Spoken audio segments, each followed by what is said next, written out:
நம்ம சின்ன வயசா இருக்கும்போது, நம்ம வீட்டாளுங்க நம்மள வந்து ஒரு விஷயத்த காட்டி பயமுறுத்துவாங்க. என்ன சொல்லுவாங்கன்னு பார்த்தீங்கன்னா, "நீ தனியா எங்கேயாச்சும் வெளியில போனன்னா, உன்ன வந்து புள்ள புடிக்கிறவன் கூட்டிட்டு போயிருவான், புடிச்சிட்டு போயிருவான். அதுக்கப்புறம் உன்ன வந்து பிச்சை எடுக்க போட்டுருவான்." அப்படின்னு சொல்லிட்டு நம்மள பயமுறுத்துவாங்க.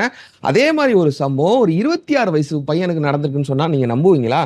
ஆமாங்க. கான்பூர்ல இருக்கக்கூடிய சுரேஷ் மாஞ்சி அப்படின்னு சொல்லப்படக்கூடிய ஒரு பையனுக்கு, வேலை வாங்கி குடுக்குறேன்னு சொல்லிட்டு ஒரு நபர ஏமாத்தி கூட்டிட்டு போயிருக்கான். கூட்டிட்டு போயிட்டு அந்த பையன ஒரு மாஃபியா கும்பலுக்கு வித்துருக்கான். வேலை பேசி வித்துருக்கான். அந்த மாஃபியா கும்பல் பயலுக என்ன பண்ணியிருக்கானுங்கன்னா, அந்த சுரேஷ் மாஞ்சியோட கை, கால் விரல் எல்லாத்தையும் வெட்டி எடுத்துட்டு, அதுக்கப்புறம் அந்த மாஞ்சியோட கண்ண வந்து குருடாக்கி, அந்த பையன வந்து பிச்சை எடுக்க போட்டுருக்கானுங்க. பிச்சை எடுத்து, எடுத்து, எடுத்து அந்த பையனோட ஹெல்த் கண்டிஷன் ரொம்ப பேட் ஆயிருது. ஏன்னா, ஒரு நாளைக்கு ஒரு வேள தான் சோறு போட்டுருக்கானுங்க அந்த பையனுக்கு. அதுக்கப்புறம் இவன் வந்து நம்மளுக்கு வேலைக்கு ஆக மாட்டான்னு தெரிஞ்சுக்கிட்ட அந்த மாஃபியா கும்பல், இந்த பையன ஏதோ குப்பைய தூக்கி ரோட்ல தூக்கி போடுற மாரி, அந்த பையன தூக்கி விசிறி எறிஞ்சுட்டு போயிருக்காங்க. அதுக்கப்புறம் இந்த பையன ரெஸ்க்யூ பண்ணி இன்வெஸ்டிகேஷன்லாம் பண்ணியிருக்காங்க. இன்வெஸ்டிகேஷன்ல என்ன தெரிய வந்திருக்குன்னா, இந்த மாரி ஒரு மிகப்பெரிய மாஃபியா கும்பல் இந்தியால இருக்குது. இந்த மாஃபியா கும்பல் வேலையே என்னன்னா, இந்த மாரி கடத்தி கூட்டிட்டு போயி கை, கால் விரல் எல்லாத்தையும் வெட்டி எடுத்துட்டு, கண்ண குருடாக்கி பிச்சை எடுக்க போடுறது. அத ஒரு பிசினஸா ஒரு மிகப்பெரிய மாஃபியா கும்பல் பண்ணிக்கிட்டு இருக்கிறதா ஒரு ரிப்போர்ட் சொல்லுது. இத பத்தி டீட்டெயிலான வீடியோ நம்ம சேனல்ல அப்லோட் பண்ணியிருக்கோம். பார்க்கணும்னா போய் செக் பண்ணி பாருங்க.